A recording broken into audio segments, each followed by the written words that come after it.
नमस्कार, मैं बनवारीलाल कुशवाहा और आप देख रहे हैं C20 न्यूज़।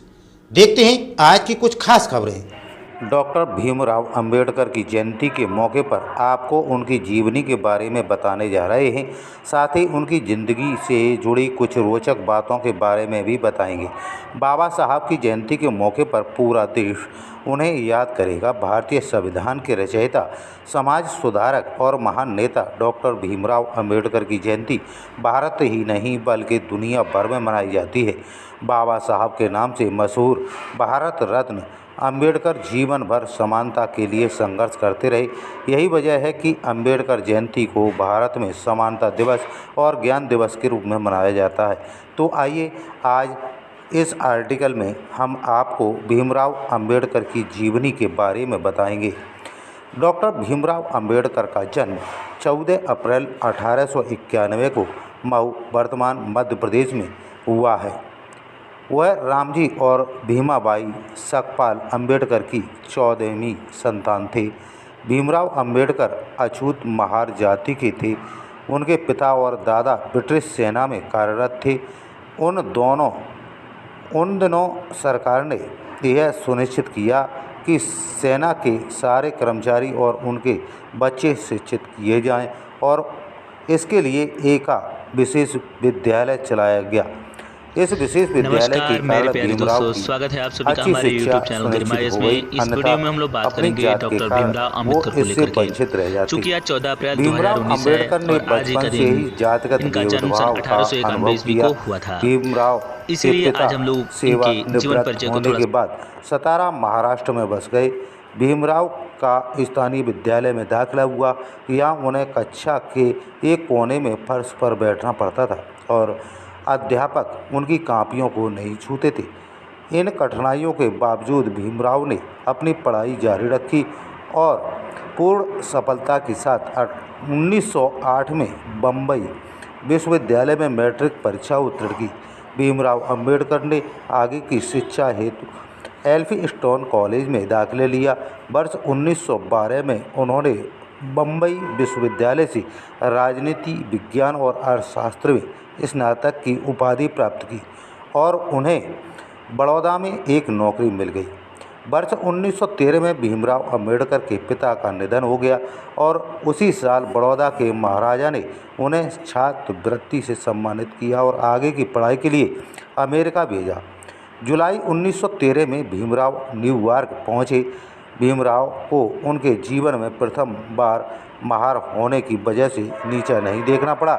उन्होंने अपने आप को पूर्ण रूप से पढ़ाई में मशगूल कर लिया और मास्टर ऑफ आर्ट्स की डिग्री और 1916 में कोलंबिया विश्वविद्यालय से अपने शोध national dividend for India historical and analytical study के लिए दर्शन शास्त्र में डायरेक्ट की उपाधि प्राप्त की।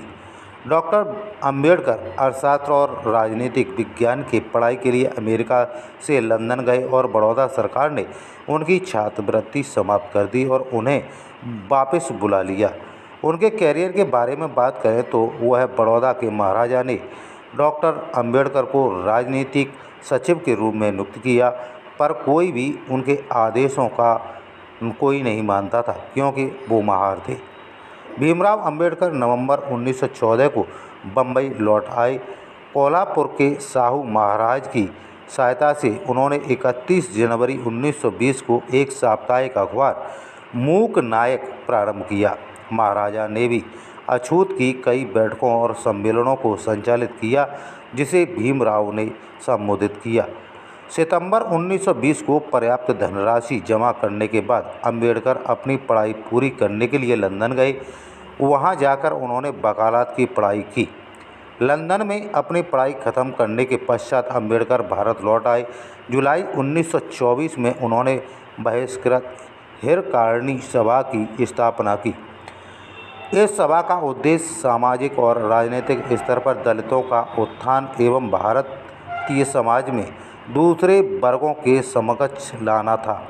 उन्होंने अछूतों को सार्वजनिक टंकी के पानी निकालने का अधिकार देने के लिए बम्बई के पास कोलाबा में 14 टैंक पर मार्च का नेतृत्व किया और सार्वजनिक रूप से मनुस्मृति की प्रतियां जलाई।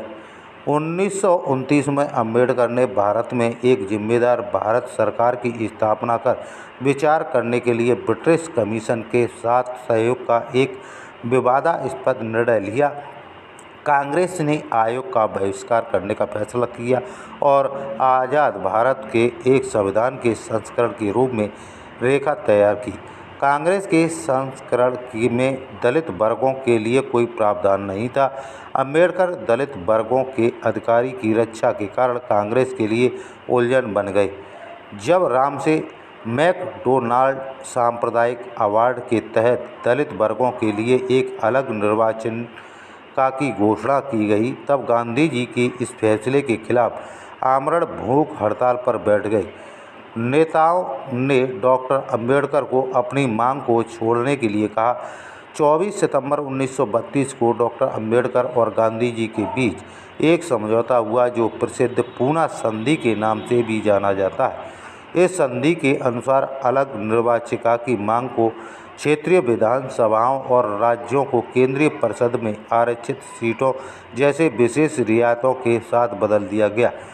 डॉक्टर अम्बेडकर ने लंदन में तीनों राउंड टेबल कॉन्फ्रेंस में भाग लिया और अछूतों के कल्याण के लिए जोरदार तरीके से अपनी बात रखी। इस बीच ब्रिटिश सरकार ने 1937 में प्रांतीय चुनाव कराने का फैसला किया।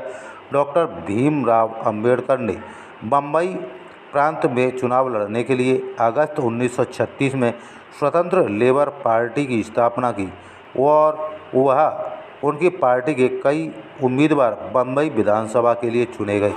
1937 में डॉक्टर अम्बेडकर ने कोंकण क्षेत्र में पट्टेदारी की खोटी प्रणाली को समाप्त करने के लिए एक विधेयक पास करवाया।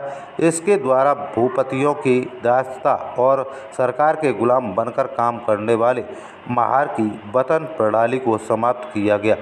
कृषि प्रधान बिल के एक खंड में दलित वर्गों को हरिजन के नाम से उल्लेखित किया गया।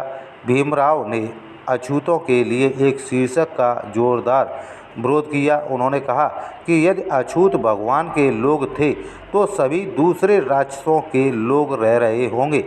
वह ऐसे किसी भी संदर्भ के खिलाफ थे, पर इंडियन राष्ट्रीय कांग्रेस हरिजन नाम रखने में सफल रही। अम्बेडकर को बहुत दुख हुआ कि जिसके लिए उन्हें बुलाया गया उस बात को उन्होंने कहने नहीं दिया।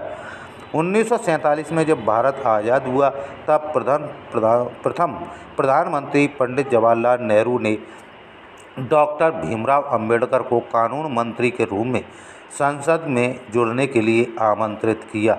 संविधान सभा की एक समिति को संविधान की रचना का काम सौंपा गया और डॉक्टर अम्बेडकर को इस समिति का अध्यक्ष चुना गया। फरवरी 1948 को डॉक्टर अम्बेडकर ने भारत के लोगों के समक्ष संविधान का प्रारूप प्रस्तुत किया, जिसे 26 जनवरी 1949 को लागू किया गया। अक्टूबर 1948 में डॉक्टर अम्बेडकर ने हिंदू कानून को सुव्यवस्थित करने की एक कोशिश में हिंदू कोड बिल संविधान सभा में प्रस्तुत किया। बिल को लेकर कांग्रेस पार्टी में भी काफ़ी मतभेद थे। बिल पर विचार के लिए इसे सितंबर 1951 तक स्थगित कर दिया गया। बिल को पास करने के समय इसे छोटा कर दिया गया। अम्बेडकर ने उदास होकर कानून मंत्री से पद त्याग दे दिया। 24 मई 1956 को बम्बई में बुद्ध जयंती के अवसर पर उन्होंने यह घोषणा की कि वह अक्टूबर में बौद्ध धर्म अपना लेंगे। 14 अक्टूबर 1956 को उन्होंने अपने कई अनुयायियों के साथ बौद्ध धर्म को गले लगा लिया। 6 दिसंबर 1956 को बाबा साहब डॉक्टर भीमराव अम्बेडकर परलोक सिधार गए।